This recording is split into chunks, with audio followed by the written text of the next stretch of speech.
पाकिस्तान खुशहाल सीत है दे बचाए में जा सारी कौम तेरे नाल कोई मलियूं नवाज सारी कौम तेरे नाल कोई मलियूं नवाज सारी कौम दी बेटी जीवे मलियूं नवाज जीवे मलियूं नवाज जीवे मलियूं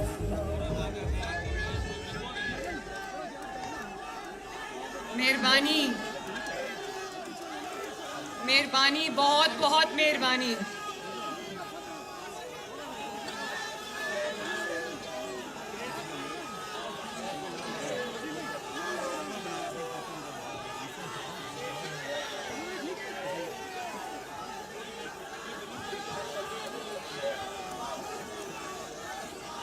बिस्मिल्लाहिर्रहमानिर्रहीम।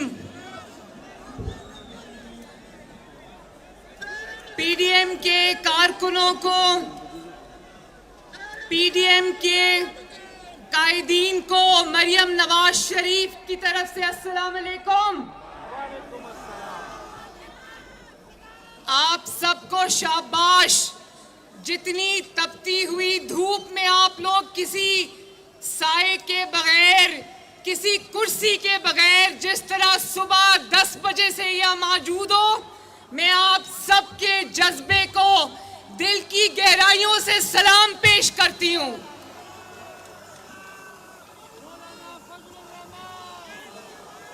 आज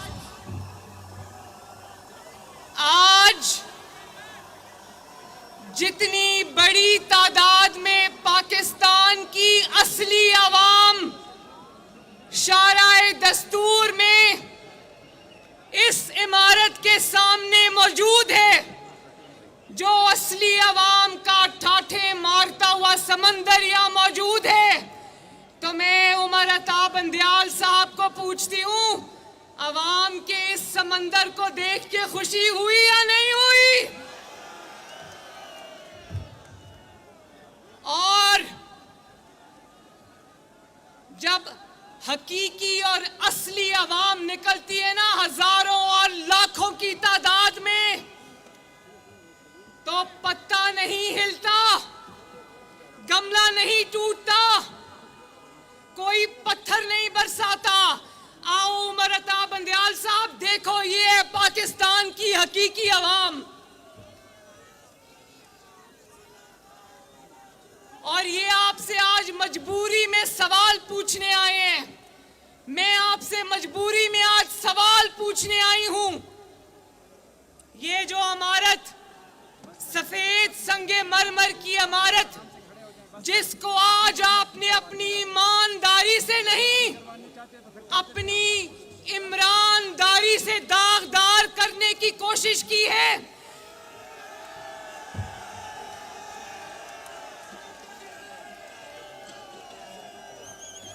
ये कौम आपसे सवाल पूछने आई है। हम इस, जरा सुनना, हम इस इमारत का एहतराम करते हैं। हम पाकिस्तान के आईन का एहतराम करने वाले लोग हैं, पाकिस्तान के आईन को बनाने वाले लोग हैं, पाकिस्तान के कानून को बनाने वाले और कानून का एहतराम करने वाले लोग हैं। हम आज यहां का एहतजाज नहीं करना चाहते थे, मगर यकीन जानो पाकिस्तान की बेहतरी भी इसी इमारत से फूटती है और पाकिस्तान की तबाही भी इन्हीं के फैसलों से फूटती है।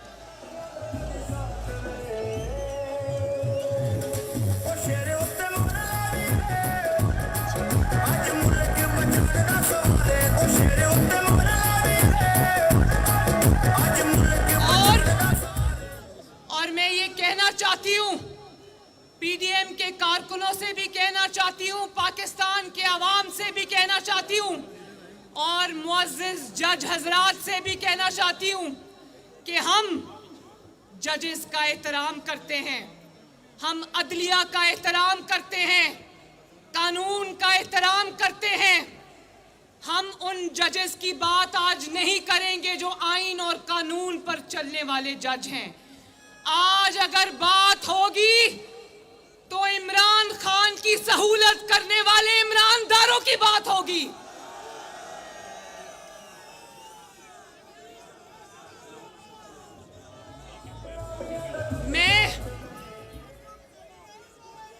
मेरे भाइयों और बहनों, मुझे इस बात का जवाब दो, ये जो इमारत हमारे सामने खड़ी है, इस इमारत से तो मजलूम को इंसाफ मिलना था ना।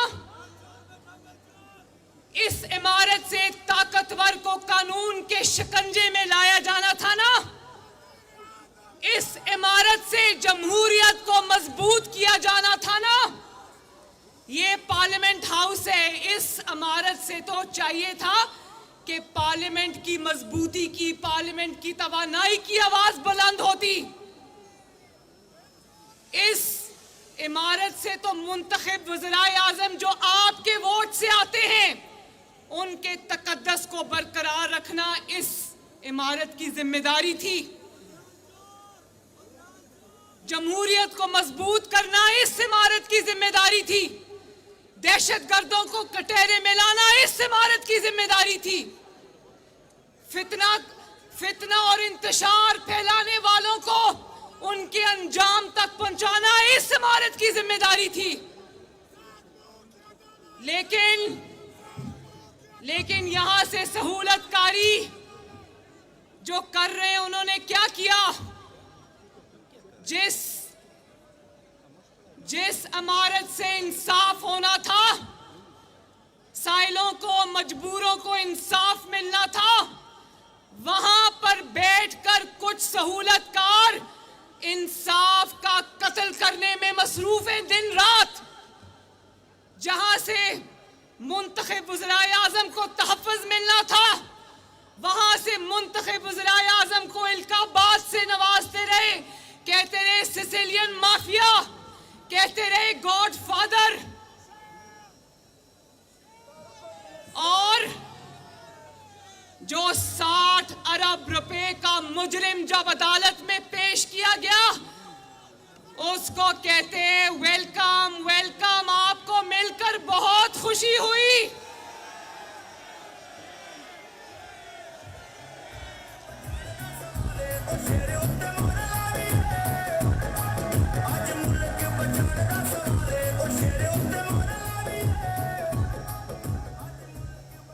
पार्लियामेंट जो कि तमाम इदारों की मां होती है, जहां से आईन ने जन्म लिया, जहां से कानून ने जन्म लिया,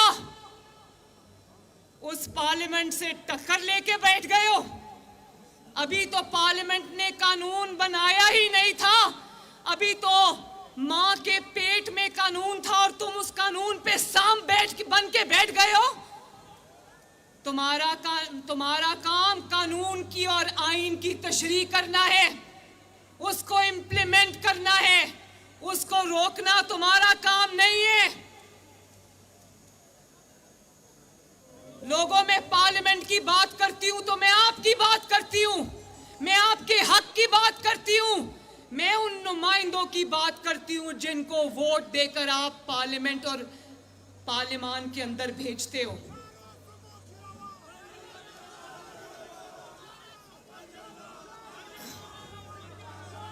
इस मुल्क को, ये भी सुन लो, इस मुल्क को जब भी खराब किया गया, वो यहां से जो नजरिया जरूरत उठता है, उसने खराब किया पाकिस्तान को। मुंतखब वज़ीर आज़म को घर भेजा जाता है, किसी मुंतखब वज़ीर आज़म को फांसी लगाई जाती है, किसी को जिला वतन किया जाता है, किसी को गोली मारी जाती है, किसी को एक इकामा रखने पर, बेटे से तनख्वाह ना लेने पर एक मुंतखब वज़ीर आज़म को, आपके मुंतखब वज़ीर आज़म को घर भेजा जाता है और यहां से मोहर लगती है, यहां से।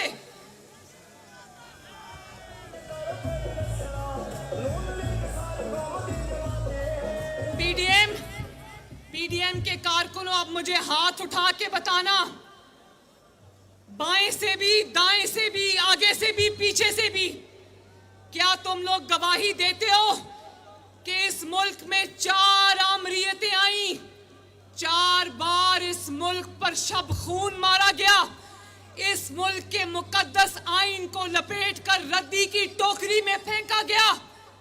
यहां से लोगों ने LFO और PCO के हल्फ उठाए या नहीं उठाए? क्या एक भी आमिर ऐसा है जिसको इस इमारत में किसी काले रोब पहनने वाले ने घर भेजा हो? बताओ, क्या एक भी आमिर को इन्होंने घर भेजा? हमेशा आमिरों की खातिर नजरिया जरूरत को जिंदा किया। पहला आमिर आया, पहला मार्शल लॉ आया तो ठप्पा यहां से लगा। दूसरा मार्शल लॉ आया तो ठप्पा यहां से लगा। तीसरा मार्शल लॉ आया तो ठप्पा यहां से लगा। चौथा मार्शल लॉ आया तो ठप्पा यहां से लगा।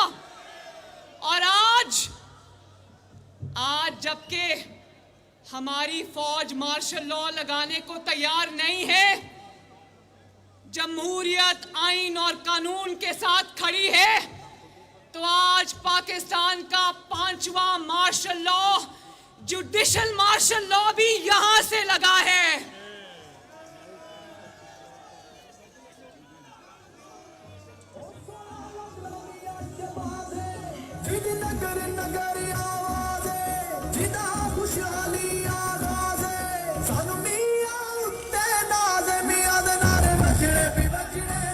और वो सुना था उमर अता बंदयाल साहब की सास फरमा रही थी और वो ख्वाजा तारिक रहीम साहब उनकी वाइफ से बात कर रही थी। ख्वाजा तारिक रहीम साहब जो इमरान खान के वकील हैं, दोनों कहती हैं ये हाल देख लो चीफ जस्टिस की मदर इन लॉ का, चीफ जस्टिस की सास का हाल देख लो। बात क्या हो रही है? जमहूरी मुल्क में रहते हैं, जमहूरियत का नाम लेते और बात क्या कर रहे हैं? पाकिस्तान के इंसाफ की सबसे बड़ी कुर्सी पे बैठे उसकी सास, क्या बात, कॉन्वर्सेशन क्या हो रही, गुफ्तगू क्या हो रही है? गुफ्तगू ये हो रही है कि ये कमबख्त तो अब मार्शल लॉ भी नहीं लगाते। बोलो शेम।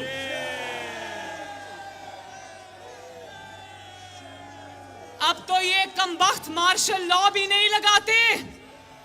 वो तो मार्शल लॉ नहीं लगाते तो आपके कमबख्तों ने जुडिशल मार्शल लॉ लगा दिया है। और उस नजरिया जरूरत को जिसको बार बार आमिरों के लिए जिंदा करते हो,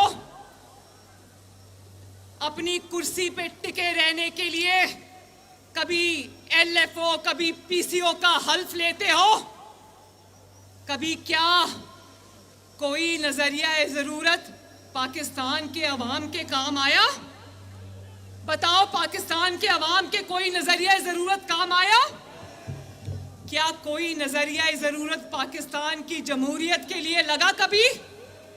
पाकिस्तान के जो लाखों लोग, बेगुनाह लोग जेलों में कैद हैं, अडयाला जेल में कैद हैं, पाकिस्तान की तूलो अर्ज में फैली हुई जेलों में कैद है, कभी कोई नजरिया जरूरत उनके लिए भी जिंदा हुआ?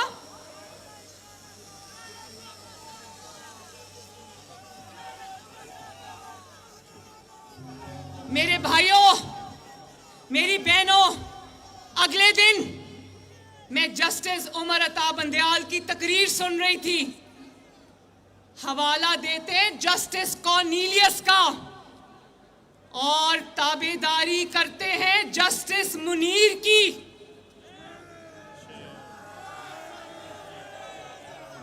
हवाला देते हैं जस्टिस कॉर्नेलियस का और पैरोकारी करते हैं जस्टिस मुनीर की।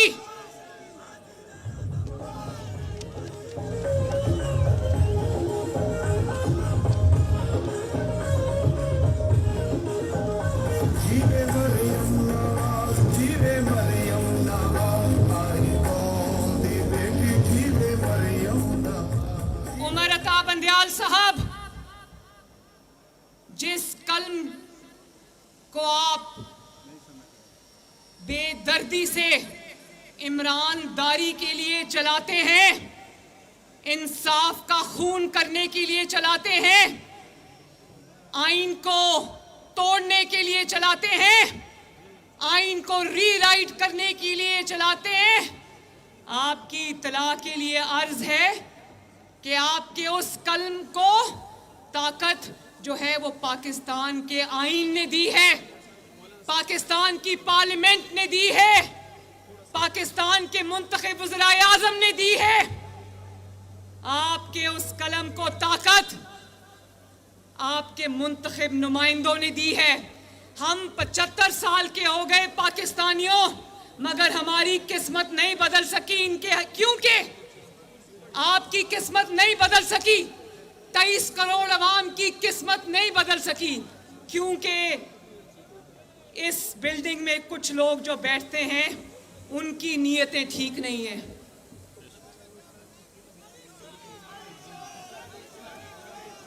घड़ी चोर की बात भी होगी, जानते हो घड़ी चोर को तोशाखाना चोरी में भी जमानत मिल गई है, और उसकी बीवी जिसको पिंकी पीरनी कहते हैं, जब तोशाखाना से चोरी करनी होती है, जब हीरे की अंगूठियां रिश्वत में लेनी होती हैं, जब अल कादिर ट्रस्ट के बदले 450 कनाल जमीन लेनी होती है, उस वक्त पिंकी पीरनी जो है वो सरगना बन जाती है चोरों की गैंग की। और जब अदालत बुलाती है तो बड़ा मासूम सा मुंह बनाकर कह देते हैं कि वो तो घरेलू खातून है। आज वो कुदरत का मकाफात अमल देखो। मैं ट्रस्टी थी अपने भाई के लिए, इन्होंने मजाक उड़ाया, इन्होंने झूठी चीजों पे झूठे इल्जामात पर मुझे सजाएं दी, और आज इनके मुंह ये कहते हुए नहीं थकते कि जो पिंकी पीरनी है वो तो ट्रस्टी है। आज जब अदालत में जमानत के लिए गई, मरियम नवाज तो जमानत के लिए भी नहीं गई, 4 साल इनका जुल्म सहती रही, इंतकाम सहती रही। मैंने कहा मैं जमानत नहीं लूंगी, पकड़ना है तो पकड़ो।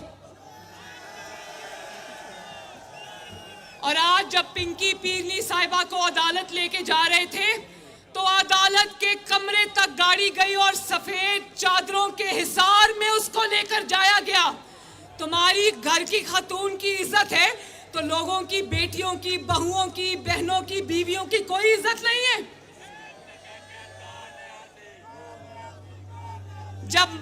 जब तुम इक्तदार में थे और लोगों की बेटियों को धक्के खाते हुए कानून की जो अदालतें थी उनकी राहदारियों में लेकर जाते थे, धक्के खाते हुए वापस लाते थे, तब तुम्हें नहीं पता था कि ऊपर एक अल्लाह ताला भी बैठा है जो एक एक चीज का हिसाब रख रहा है।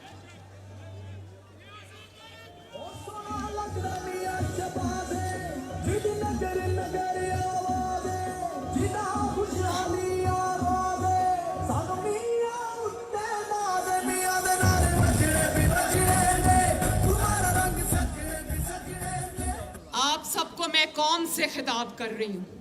आप सबको पता होना चाहिए कि आज मुल्क जिस इंतशार की लपेट में आया हुआ है, जिस फितने की लपेट में आया हुआ है, जिस तवाइफुल मलूकी की लपेट में आया हुआ है, जिस इंतशार की लपेट में आया हुआ है, मुल्क ने जो क्राइसिस जन्म लिया है वो जमान पाक से कम और उमर अता बंदयाल की कुर्सी से ज्यादा जन्म लिया है। और ये क्राइसिस की ये लहर उस दिन फूटी थी जब मुकदमा कोई और था और सुओ मोटो किसी और बात पर लिया गया, और उसके बाद आइन को रीराइट किया गया, 63A को की गलत तशरीह की गई। मैं आपको बताऊं उमर अता बंदयाल ने आइन को कैसे रीराइट किया। आइन ये कहता है, मेरे भाइयों ध्यान से सुनना, आइन ये कहता है कि जब कोई सियासी जमात का रुकन अपनी जमात की मर्जी के खिलाफ वोट देता है तो उसको डी-सीट किया जाता है। आइन ये नहीं कहता कि उसका वोट भी नहीं गिना जाएगा। उमर अता बंदयाल ने आइन को रीराइट किया और ये लिखा कि वो जमात का रुकन डी-सीट भी होगा और उसका जो एक वो डी-सीट भी होगा और उसका वोट भी नहीं गिना जाएगा। आइन में तो ये कहीं नहीं लिखा। आपके ऊपर तो आइन की हिफाजत की जिम्मेदारी थी। जो चीज आइन में नहीं लिखी वो आपने कहां से लिख दी? और उसके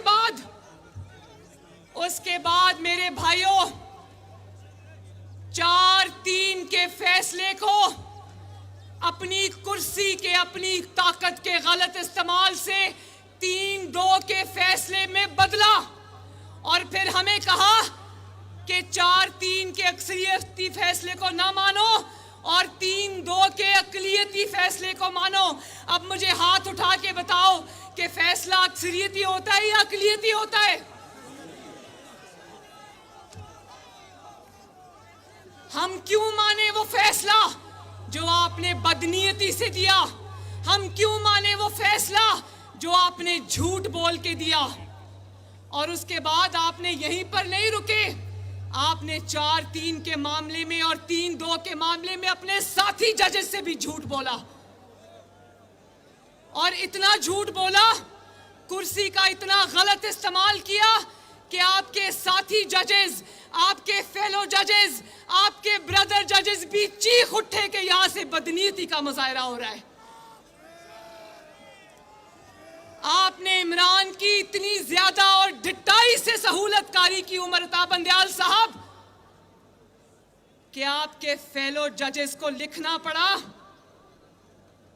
कि आप जज नहीं है, you are politician in robes. यानी कि काले जो गाउन आप पहनते हो उसमें छुपे हुए आप एक सियासतदान हैं।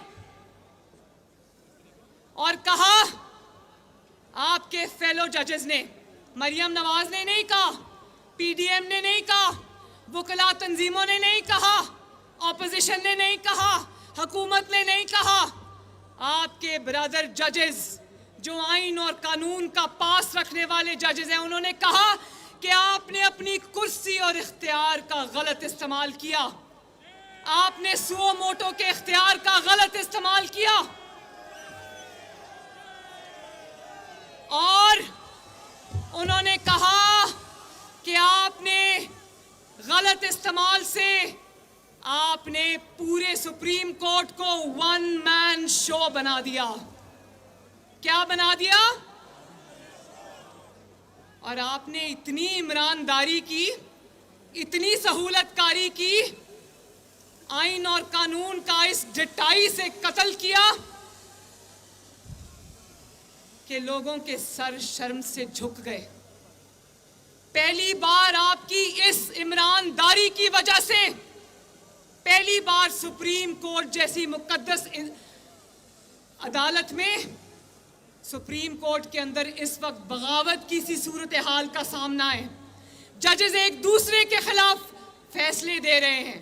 हमने क्या फैसला मानना है? पहले तो आपके साथी जजेस आपके फैसले नहीं मान रहे।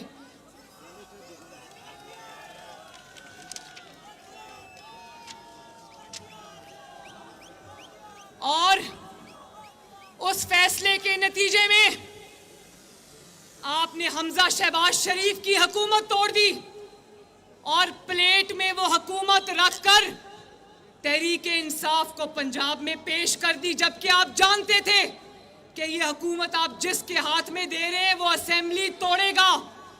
और मेरे भाइयों, ये बात बाद में कौम को पता चली कि ये बहुत गहरी साजिश हुई है पाकिस्तान के साथ। लोगों को पता चला कि उसमें असेंबली तोड़ने में सिर्फ इमरान खान शामिल नहीं था, सिर्फ परवेज इलाही शामिल नहीं था, उसमें यहाँ पर शारई दस्तूर में बैठा हुआ सदर पाकिस्तान भी शामिल था, आरिफ अलवी भी शामिल था, जिसने अपने पास बिठाकर जनरल बाजवा के साथ ये फैसला कराया कि पंजाब असेंबली टूटेगी और इलेक्शन अनाउंस होगा, लेकिन कौम ये नहीं जानती कि उसका एक सबसे बड़ा किरदार उस साजिश का, इमरान का तो आपको पता चल गया, पूरी कौम जानती है। बाजवा साहब का आपको पता चल गया, पूरी कौम जानती है। सदर अलवी का आपको पता चल गया, पूरी कौम जानती है। आज मेरे से सुन लो, उस साजिश का सबसे बड़ा छुपा हुआ और घिनौना किरदार है उमर अता बंदयाल, जिसने जाहिर है असेंबली तोड़नी थी, तो उससे पूछा गया ना कि असेंबली तोड़नी है तो तुम इलेक्शन दोगे। उसने कहा बेफिक्र हो कि असेंबली तोड़ो, मैं तुम्हें इलेक्शन दूंगा। और कल इलेक्शन होना था 14 मई को। मैं उमर अता बंदयाल से पूछती हूं, अवाम इतनी बेचैन थी इलेक्शन के लिए, तो कल अवाम निकली क्यों नहीं वोट डालने के लिए? अगर उमर अता बंदयाल साहब के कहने पे कल इलेक्शन होता, तो मेरे भाइयों नंबर 1 पे कौन आता? नंबर 1 पे आता सर पे पहनने वाली कूड़े वाली बाल्टी। नंबर 2 पे कौन आता? टांग वाला प्लास्टर। नंबर 3 पे क्या आता? नंबर 3 पे आती व्हील चेयर। और रनर अप कौन होता? ऑक्सीजन मास्क, जिसको गिरफ्तारी होते ही ये लोग ऑक्सीजन मास्क मुंह पे लगा लेते हैं। ये तो हाल है जिसकी सहूलतकारी उमर अता बंदयाल कर रहा है। वो अदालत में पेश हुआ डरपोक, कहता है मैं 24 घंटे से बाथरूम नहीं गया।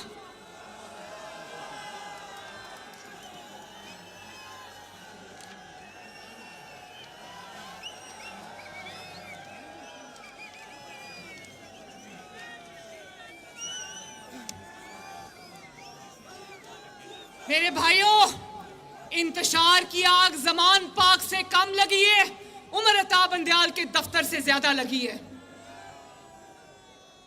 इस फितने ने, जिसका नाम इमरान खान है, शर्म आती है कूड़े वाली बाल्टी का नाम लेते हुए भी। इस शख्स ने असेंबली तोड़ी, नाकाम हुआ। इस्तीफे दिए, नाकाम हुआ। लॉन्ग मार्च किया, नाकाम हुआ। जेल भरो तहरीक चलाई, नाकाम हुआ। और कौन मदद को आया? कौन आया मदद को? मैं भी सुनूं। आवाज नहीं आई। कौन आया मदद को? कौन? उमर अता बंदयाल साहब सुने, कौम को बताने की जरूरत नहीं। उनको पता है कि जब 2016 का लॉकडाउन नाकाम हुआ, तो वो जो अंदर छुप के बैठा है खोसा साकिब निसार, तो आज मुंह दिखाने के काबिल नहीं है ना। तहरीके इंसाफ की टिकटें ब्लैक करता हुआ पकड़ा गया है। उसका बेटा तहरीके इंसाफ की एक टिकट का 1.25 करोड़ रुपया मांग रहा था। साकिब निसार को तो पूरी कौम जानती है, लेकिन आपका साकिब निसार से बड़ा मुजरिम जो छुप के घर में बैठा, उसका नाम है जस्टिस आसिफ सईद खोसा। इमरान का लॉकडाउन जब नाकाम हुआ, तो उसने कहा मारे मारे क्या फिरते हो, मेरे पास दरखास्त लाओ, मैं अभी नवाज शरीफ को तुम्हारे सियासी रास्ते से हटाता। और उसने हटाया। हमारे लिए तो JIT बनी थी। व्हाट्सएप के हीरों से इनकी कोई खास मोहब्बत है। हीरा लेते भी हैं तो 5-5 कैरेट का लेते हैं। हमारे लिए तो व्हाट्सएप की जो हीरे थे वो भी यहां से चुने गए, व्हाट्सएप कॉल पे चुने गए। यहां से इजाजुल एहसन,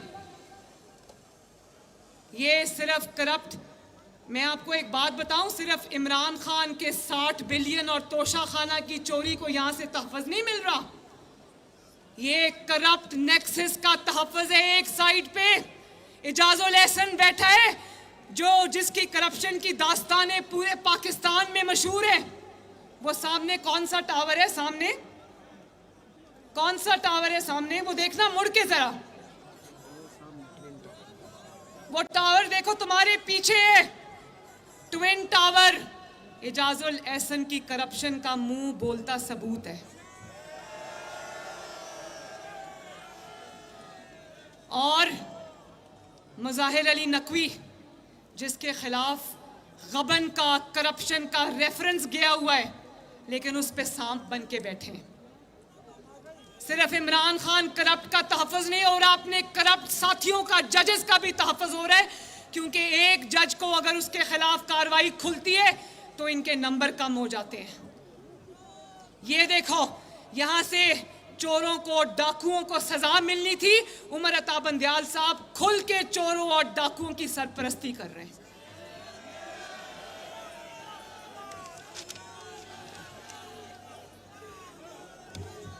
और आज जो पाकिस्तान में आपने देखा मेरे भाइयों, आज आप पुरअमन एहतजाज कर रहे हो, हजारों की तादाद में, लाखों की तादाद में लोग निकले, पत्ता नहीं टूटा, गमला नहीं टूटा, किसी दरख्त को नुकसान नहीं पहुंचा, किसी ग्रीन बेल्ट को नुकसान नहीं पहुंचा, कोई पुलिस की गाड़ी नहीं जलाई, कोई रेंजर्स की गाड़ी नहीं चलाई।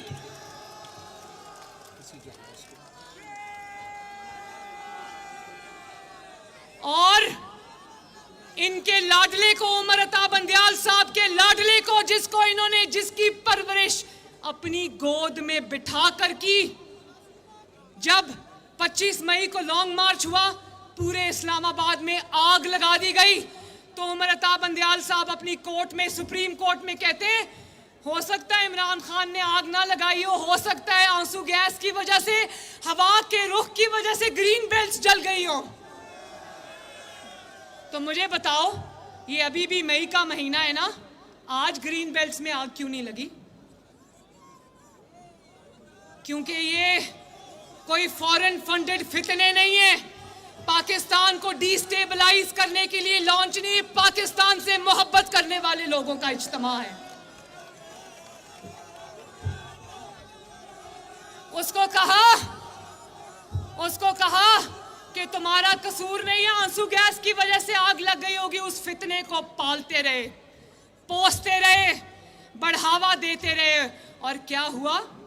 उसका नतीजा ये हुआ कि अभी 3-4 दिन पहले पाकिस्तान की 75 साला तारीख में जो नुकसान हमारा दुश्मन नहीं कर सका, जो मजमूम हरकतें भारत नहीं कर सका, जो पाकिस्तान की दहशतगर्द तंजीमें नहीं कर सकी, जो कलअदम तंजीमें नहीं कर सकी, वो कुछ इनके पालतू इमरान खान ने करके दिखा दिया।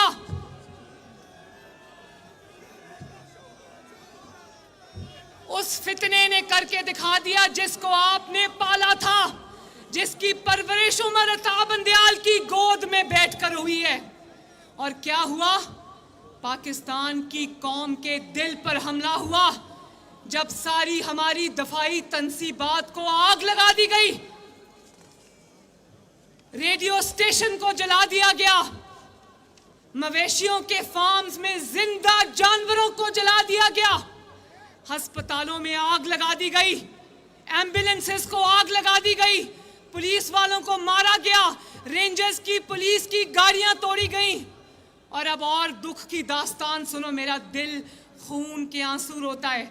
वो जो कोर कमांडर हाउस को जलाया, वो कोर कमांडर हाउस बाद में था, पहले कायदे आजम मोहम्मद अली जिन्ना का घर था। वो जिन्ना हाउस था जिसको कायदे आजम ने अपने पैसों से खरीदा था। शर्म करो इमरान खान, शर्म करो, शर्म करो उमर अता बंदयाल, शर्म करो। भारत के अंदर जो कायदे आजम का घर है वो आज महफूज है, लेकिन इस कौम को, इस मुल्क को जन्म देने वाला कायदे आजम मोहम्मद अली जिन्ना, उसके घर को इन बलवाइयों ने आग लगा दी। कायदे आजम का ना सिर्फ घर जला, कायदे आजम की यादों को भी इन्होंने आग लगा दी। और मेरी बात सुनो, हम जितने भी एंटी एस्टैब्लिशमेंट हों, हमने भी इस्टेब्लिशमेंट के किरदारों पे तनकीद की थी। नवाज शरीफ वो पहले शख्स थे जिन्होंने पीडीएम के गुजरांवाला के जलसे में जनरल फैज हमीद का नाम लिया और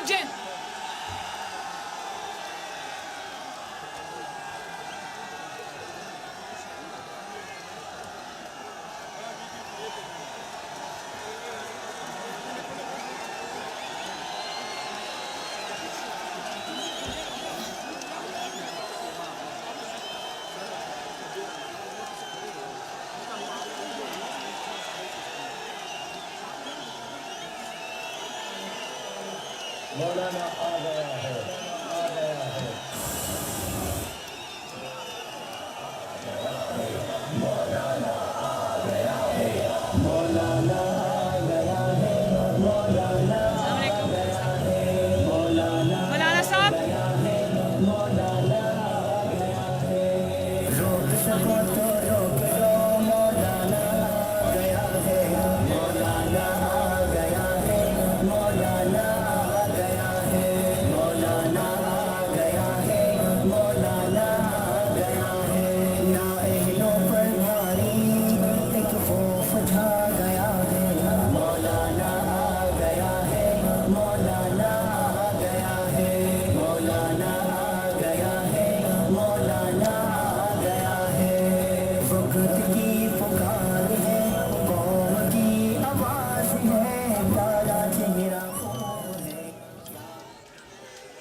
मौलाना साहब इजाजत है बात करूं? मेहरबानी। आपको पीडीएम का मौलाना साहब यहां पर मौजूद हैं। पीडीएम के जलसे की सदारत की थी इन्होंने गुजरांवाला में।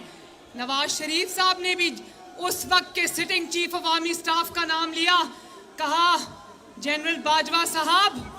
सिटिंग डीजीआईएसआई का नाम लिया, कहा जनरल फैज साहब ये सौगात जहां से लाए उसको वापस ले जाओ। लेकिन क्या, और कहा कि ये फौज हमारी है, इसके सिपाही को, इसके जवान को हम सलूट करते हैं, लेकिन जो लोग इमरान के सहूलतकार बने हुए उनको हम नहीं बख्शेंगे। आप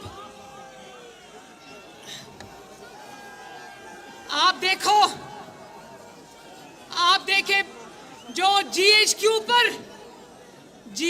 पर पहला हमला तहरीके तालिबान पाकिस्तान ने किया और जीएचक्यू पे पाकिस्तान की तारीख का दूसरा हमला इसके पालतू इमरान खान ने किया।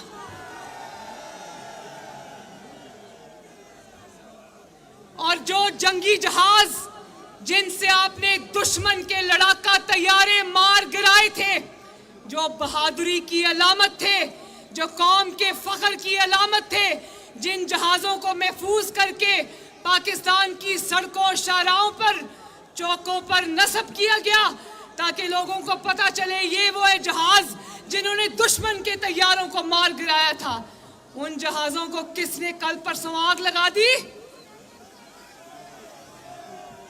उमर अता बंदयाल के लाडले इमरान खान ने। और उस पे भी शर्म आनी चाहिए। शोहदा की यादगारों को, गाजियों को यादगारों को इन्होंने आग लगा दी, इन्होंने नजर आतिश कर दिया। और मैं ये भी बता दूं, आप सब सुन लो, आपकी तरह इसकी गिरफ्तारी पे एहतजाज करने अवाम नहीं निकली। पूरे पाकिस्तान में कहीं 500 की तादाद में भी अवाम नहीं निकली। हाँ निकली तो इसके ट्रेंड बुलवाई निकले तो इसके ट्रेंड दहशतगर्द निकले।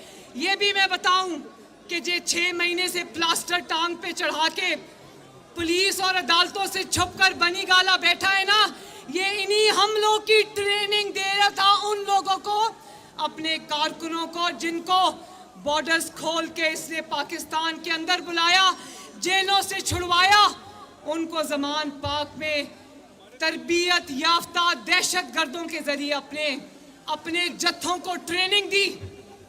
और मैं ये भी बता दूं, ये सब अचानक नहीं हुआ, अवाम नहीं निकली। अवाम ये होती है, कहीं भी अवाम नहीं निकलती। जब अवाम निकलती है तो पूरा मुल्क जैम हो जाता है। अवाम तीली और माचिस लेकर नहीं निकलती। इन्होंने क्या किया? मास्टर माइंड उन हमलों का उमर अता बंदयाल का लाडला इमरान खान था। 6 महीने से जो जमान पाक में छुप कर बैठा है ना, इसने टारगेट सेट किए हुए थे। इसने बताया हुआ था अपने लोगों को, लिस्टें बनाई हुई थी कि जिस दिन मेरी गिरफ्तारी हो, तुम लोगों ने, ये है तुम्हारे टारगेट, तुमने यहां जाकर सीधे हमले करने, आग लगानी है। और आप देखो, मैं लाहौर की बात करती हूँ। लाहौर में जब ये कोर कमांडर हाउस में और शुहदा की यादगारों पर हमले के लिए गए, रास्ते में कई सिविलियन इमारतें आती हैं, रास्ते में कई सरकारी इमारतें आती हैं, रास्ते में कई रियासती इमारतें आती हैं, सियासी इमारतें आती हैं, हुकूमती इमारतें आती हैं। वहां नहीं गए, सीधे अपनी दिफाई तनसीबात पर गए। जो टारगेट मिला हुआ था, जो हुक्म मिला हुआ था, वहां गए और हमले किए। मुझे बताओ, ये अचानक हो जाता है? इसके लिए जितनी बर्क रफ्तारी से हमले हुए, उसके पीछे 6 महीने की प्लानिंग है। क्योंकि सियासी हर चाल नाकाम हुई, पिट गई, तो फिर इन्होंने ये दहशतगर्दों वाला तरीका पकड़ा। और उस दिन उमर अता बंदयाल के सामने जब वो पेश हुए, तो क्या उमर अता बंदयाल साहब ने उनसे ये पूछा? ये तो कह दिया आपको मिलकर बहुत खुशी हुई, 60 अरब के डाकू। ये नहीं पूछा कि पाकिस्तान पूरे में शुहदा की यादगारें, गाजियों की यादगारें, कायदे आजम का घर जला के आए हो, आपसे मिलकर बड़ी खुशी हुई।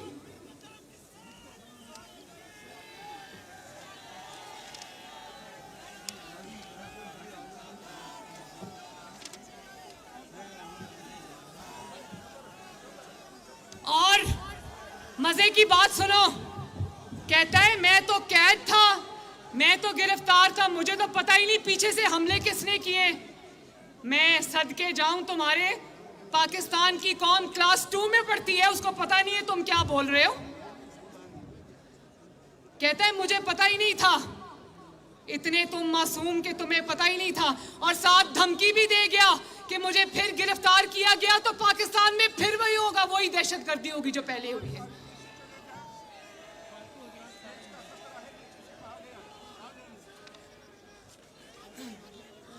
कहता है मैं जेल में था, पाकिस्तानी कौम तुमसे पूछती है, तुम्हारी तो तारीख दहशतगर्दी और तखरीबकारी से भरी पड़ी है, तुम्हारी तो पूरी हिस्ट्री दहशतगर्दी और तखरीबकारी की है। जिस वक्त 2014 के तुमने धरने किए, पीटीवी की इमारत के ऊपर तुमने हमला किया, उस वक्त तुम कौन सी जेल में बंद थे? उस वक्त तो पूरी कौम ने सुना कि तुम्हारी जो कॉन्वर्सेशन थी, गुफ्तगू थी आरिफ अलवी के साथ, तुम लोग तो खुशी से शादियाने बचा रहे थे, नाच रहे थे और एक दूसरे को मुबारकबादें दे रहे थे। इसी शारा दस्तूर के ऊपर 2014 में इसी इमारत के सामने तुमने गंदे कपड़े धोकर टांगे थे। उस वक्त तुम कौन सी जेल में बंद थे? यहीं पर कंटेनर से तुम रोज लोगों को लाइटर से आग दे के बिल जलाते थे। उस वक्त तुम कौन सी जेल में बंद थे? लोगों को हुंडी के जरिए पैसे मंगवाने के लिए कहते थे, उस वक्त तुम कौन सी जेल में बंद थे? यहाँ पर शारा दस्तूर में अपने कज़न के साथ तुमने जो कब्रें खोदी थी और कफन पहन के जो निकले थे, उस वक्त तुम कौन सी जेल में बंद थे? 2014 में जो धरने हुए, उसमें मुझे आज भी याद है, दिल खून के आंसू रोता है। इस्लामाबाद पुलिस का जवान एसएसपी जुनेजो डंडे मार मार के तुम्हारे बलवाइयों ने उसकी हड्डियां तोड़ दी। वो महीनों अस्पताल में रहा जब उसको मार पड़ रही थी। उस वक्त तुम कौन सी जेल में बंद थे? अभी जब जमान पाक में ऑर्डर लेकर पुलिस गई तुम्हें गिरफ्तार करने के लिए, तुम्हारे घर के अंदर से, जहां तुम बार बार कहते कि एक मेरी खातूने खाना अकेली थी, उस अकेली औरत के घर से पेट्रोल बमों से कानून नाफिज करने वाले इदारों पर हमला हुआ, उस वक्त तुम कौन सी जेल में बंद थे? पुलिस वालों के सर तोड़े गए, उनकी आंखें फोड़ी गई जमान पाक के अंदर से, तुम्हारे ट्रेन दहशतगर्दों की तरफ से, तुम्हारे ट्रेन बलवाइयों की तरफ से। मुझे बताओ, उस वक्त तुम कौन सी जेल में बंद थे? कौन सवाल पूछती है? लोगों को बेवकूफ ना समझो, हम क्लास 2 में नहीं पढ़ते।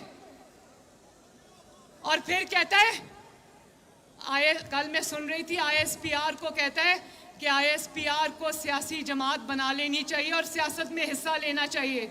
तो मैं सोच रही थी ISPR वाले सोचते होंगे कि जो 2011 में सियासी जमात बनाई थी, पहले उसको तो भुगत लें, फिर दूसरी सियासी जमात बनाने का सोचेंगे। उसी का गंद हम साफ कर लें तो बड़ी बात है।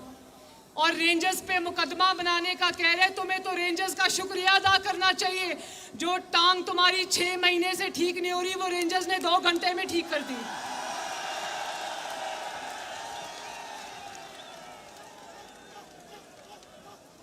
और फिर देखो, किसी ने पूरे पाकिस्तान में, पाकिस्तान से बाहर कभी किसी ने इतनी तौहीन अदालत नहीं की होगी जितनी बड़ी तौहीन अदालत इस अदालत के अंदर से उमर अता बंदयाल साहब ने की। काश ये पार्लियामेंट कोई अदारे के अंदर से, अदालत के अंदर से तौहीन का कानून कभी बनाए। तो मैं आपको गवाह बनाकर कहती हूँ, अगर इदारे के अंदर से, सुप्रीम कोर्ट के अंदर से किसी पर तौहीन लगी तो सबसे पहले उमर अता बंदयाल साहब सलाखों के पीछे होंगे। आप और इंसाफ का खून देखो कैसे गिया। एक ही दिन में उमर अता बंदयाल साहब इतने मुतहर्रिक हो गए, एक ही दिन में पिटिशन भी दायर हो गई, एक ही दिन में पिटिशन फिक्स भी हो गई, एक ही दिन में पिटिशन लग भी गई, एक ही दिन में नोटिसेस भी हो गए, एक ही दिन में आर्ग्यूमेंट्स भी मुकम्मल हो गए, एक ही दिन में बरसात की तरह जमानतों की बारिश भी हो गई और उसी दिन में रिहाई भी मिल गई। और सिर्फ रिहाई नहीं मिली, मर्सिडीज बेंज में बिठा के उसको इस अदालत से रुखसत किया गया। 60 अरब के मुजरिम को, जिसने कौम का 60 अरब रुपया लूट कर अपने दोस्त के प्रॉपर्टी टाइकून के जेब में डाला, उसके बदले इसकी बीवी ने और इसने 450 कनाल जमीन हथियाई रिश्वत के तौर पे। और कहता है वो तो मेरी काबीना का फैसला है। किस किस को याद है कि इसकी काबीना ने खुद कहा कि हमें सिर्फ बंद लिफाफा दिखलाया था, हमें नहीं पता उस लिफाफे के अंदर क्या था। 60 अरब का अल कादिर ट्रस्ट का केस ये है कि यूके की अदालत ने इल गॉटन मनी, गलत तरीके से कमाया हुआ पैसा सुप्रीम कोर्ट को दिया, वापस भेजा पाकिस्तान ने को, और इमरान खान ने वो अपने दोस्त की जेब में डाल दिया। और उसके बदले इसकी बीवी ने और इसने 450 कनाल जमीन ले ली। उसके ट्रस्टी भी खुद ही बन गए, मियाँ बीवी उसके ट्रस्टी बन गए। और जब उमर अता बंदयाल साहब ने पूछा कि बड़ी खुशी हुई आपसे मिलके, तो क्या ये पूछा कि 60 अरब के डाकू मेरी अदालत में तशरीफ लाए हो, 60 अरब का डाका डाल के तुम्हें कितनी खुशी हुई है?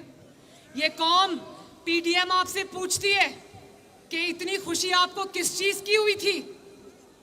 और देखो सिर्फ जमानत नहीं दी, रिहाई नहीं दी, ये कहा कि मर्सिडीज बेंज के अंदर इस मुजरिम को यहां से लेकर जाया जाए।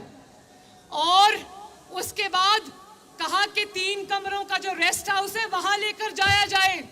10 अफराद जो खानदान के, उनके साथ बैठने की इजाजत दी जाए। भाई 10 अफराद के, पूरे खानदान के जो 10 अफराद है उसके साथ तो उसकी बनती नहीं है। उसको कह रहे हैं 10 अफराद के साथ बैठने की इजाजत दी जाए और आप इमरान खान साहब तशरीफ ले जाएं, वहां जाएं, खाएं पिएं, गप्पे लगाएं और सो जाएं। और फिर कहा विश यू गुड लक। क्या कहा?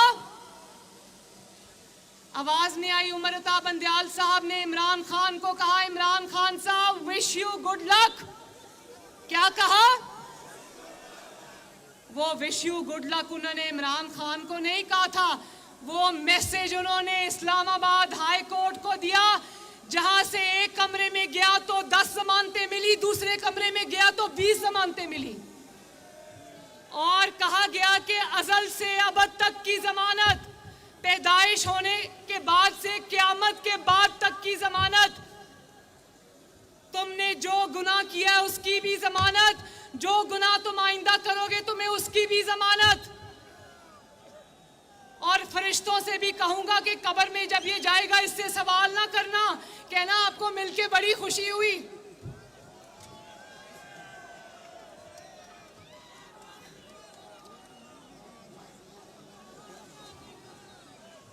जमानत के कानून का पूरी दुनिया में किसी दुनिया की अदालत में इतना घिनौना मजाक जमानत के कानून का नहीं हुआ होगा जो यहां से उमर अता बंदियाल ने किया उस दिन।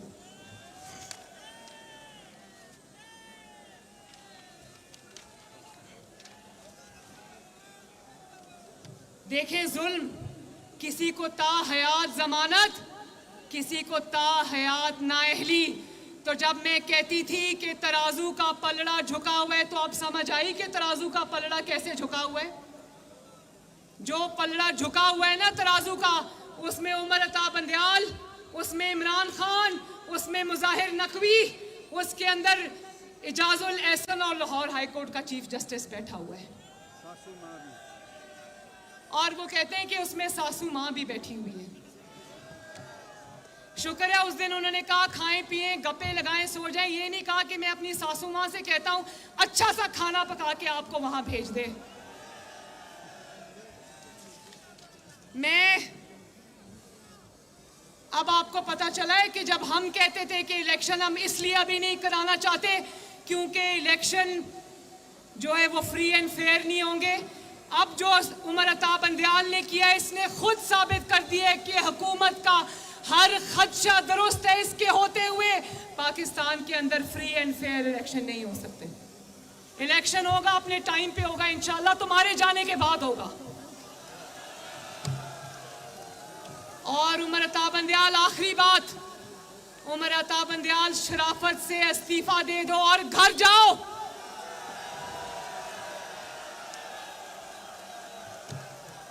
वरना तुम्हें ये कौम बहुत बुरी तरह कटहरे में खड़ा करने वाली है। और अब सिर्फ शराफत से घर नहीं जाना, कौम की वो मराद जो उसने अपना पेट काट के तुम्हें दी, वो तनख्वाह जो तुम महीने की लाखों में मिलियंस में लेते हो, तुम्हें खून पसीने की कमाई से कौम ने इसलिए दी थी कि तुम अपने फैसलों से कौम का बेड़ा गर्क करो। वापस करो वो मराद, वापस करो वो तनख्वाहें और अपने आप को कानून के हवाले करो, इस्तीफा दो और घर जाओ।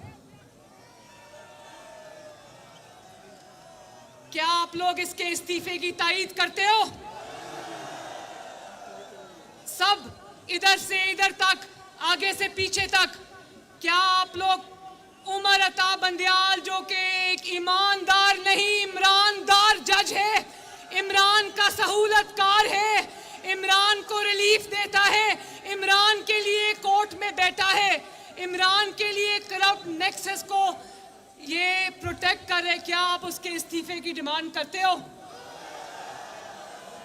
आई रेस्ट माई केस। पाकिस्तान जिंदाबाद।